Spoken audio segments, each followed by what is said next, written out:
Мұғалжардың етегінде дүниеге келіп, мұқым қазаққа танылған Құдайберген Жұбанов қазақ тіл білімін зерттеген тұңғыш профессор.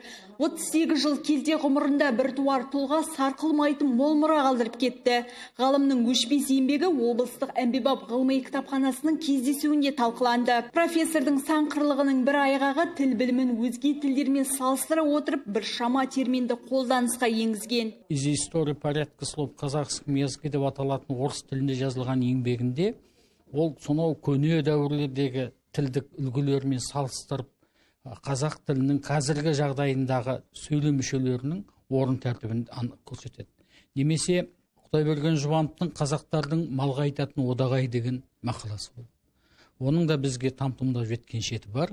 Сол еңбегінде қазақтың 4 түлік малға айтатын шақыру одағайларын келтіреді.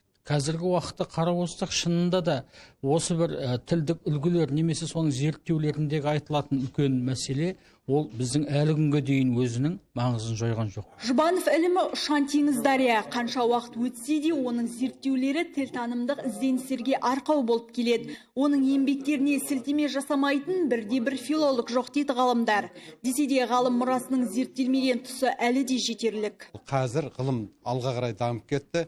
Жастар ғылымға келіп жатыр. Сондықтан сол жаңа көзқараспен қараған кезеңде әлі де зерттей түсетін мәселелер көп. Психолингвистика, әлеуметтік лингвистика деген сияқты, сол сияқты антрополингвистикалық бағыт деген жаңа бағыттар пайда болып жатыр. Осы бағыттардағы алғашқы ізденістер Құдайберген Жұбановтың еңбегінде бар екендігін қазіргі жас ғалымдар айтып отыр. Сондықтан да осы мәселелерді әрі тереңірек зерттеуіміз керек. Жиын барысында оқырмандарға кітап көрмесі ұсынылды. Ботагөз Сахитжанова, Бақытжан Едігеев, Ақтөбе телеарнасы.